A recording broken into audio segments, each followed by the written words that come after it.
All right, so while you guys are getting warmed up with some more questions, we're going to be talking about the big talk of the moment here in New Zealand. It is Matariki. So Matariki is basically the equivalent of the Maori New Year. And so we're going to tell you everything there is to know about it right now.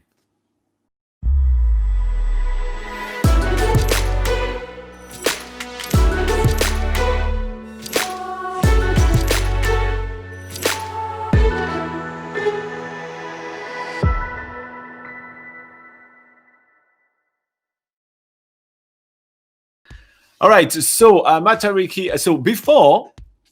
First let's get started. Before the French tried to colonize New Zealand, the English arrived a few weeks before and then kicked the French out, and then the French colonized New Zealand. And then the English colonized New Zealand. But before that, there was a population called the Maoris that were living in New Zealand. And there's still a thriving culture here in New Zealand, and it's an amazing and huge part of the New Zealand experience when you come to travel. And with any cultures comes some kind of events. And one of the biggest Maori events that there can be in every single year is Matariki. It's the equivalent of the New Year.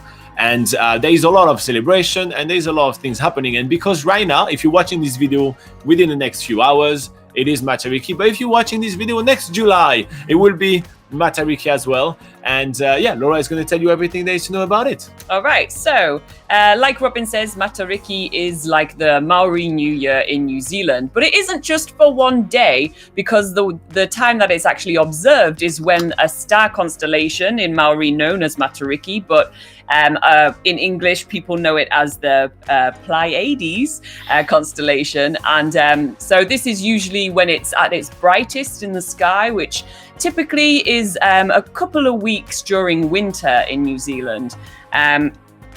Over the years, it's been towards the end of May, it's been in June, and this year it's in July. So it kind of changes around. It really just depends on what the stars are doing. So that's the first thing to know. It changes every year, but it's sort of celebrated.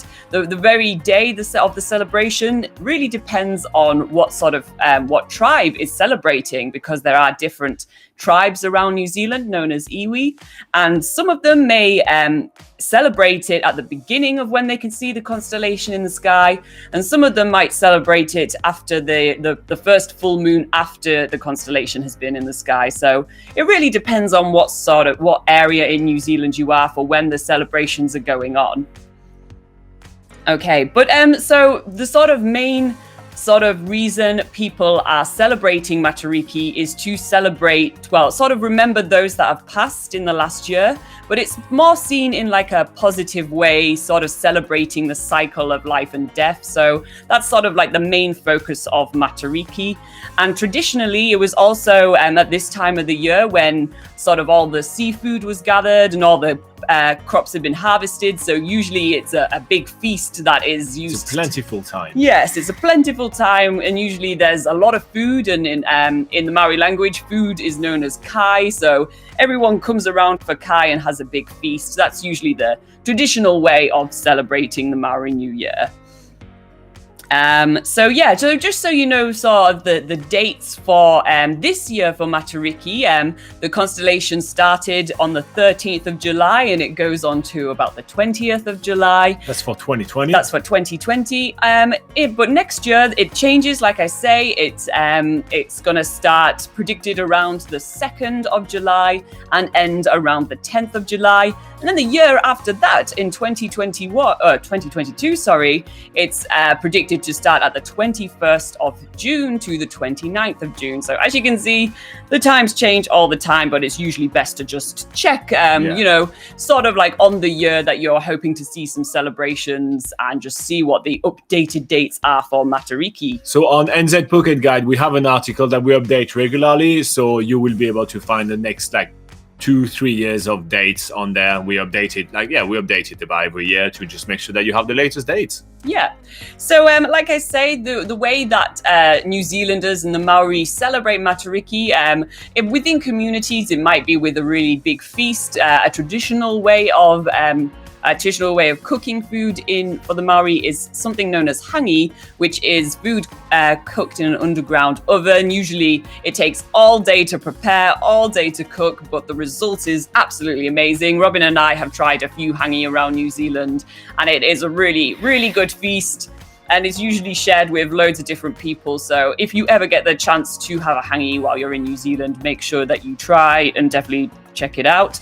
But yeah, like most sort of traditions or even places around New Zealand, there's usually a legend attached to the thing. So Matariki has its own legend, and again, the legends might be different for the different iwi or tribes around New Zealand, but a common one is that the constellation of Matariki, which has sort of 7 prominent stars, are actually the 7 eyes of one of their gods. So there's quite a cool legend behind that as well.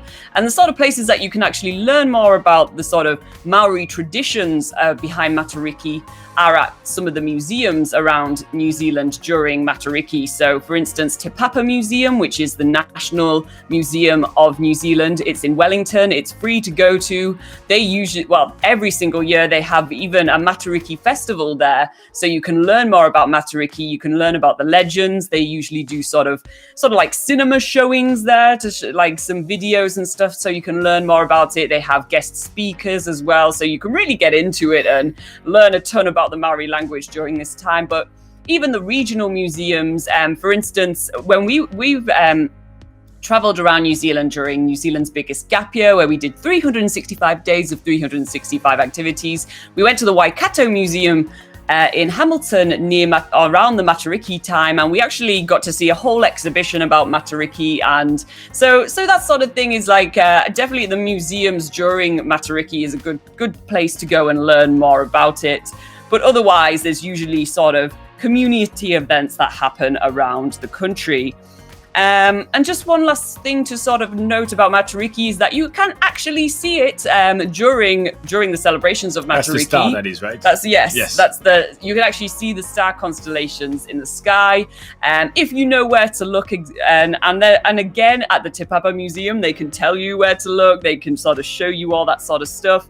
But usually it's best to look in the northeast horizon just before sunrise, and you should be able to see it sort of near Orion's belt. If you know where Orion's belt is, then you will be able to. There are actually some really good apps on your phone that you can kind of point out to the stars. They will kind of help you kind of see that. Just make sure that you get the Southern Hemisphere app and not like the Northern Hemisphere. Yes. Because obviously the stars are different wherever you are on the planet. But yeah, there's some really good apps for that. Yeah. So just one quick thing to say is that also you can actually see Matariki in the summer, but it's just a little bit fainter, and you can usually see it at the opposite sort of time, like at sunset. You can actually see Matariki in summer, if anyone wants to know that little bit of detail. That's about it. All right, so first up, if you did find this video useful and you learned a few things, a great way to reward us for all our hard work is to hit the like button. It's a free way to tell YouTube that what we do is kind of useful and it should show it to other people. If you want to dive a bit deeper into Matariki, you can head to nzpocketguide.com, in which we have multiple articles about the Maori cultures and specifically about Matariki, so you know what kind of celebration to attend to, and you know, get a bit more detail than what we just told you right here. And if you want to see more videos about traveling in New Zealand, you can subscribe too. That's awesome. Thank you for watching. We'll go back to the live chat.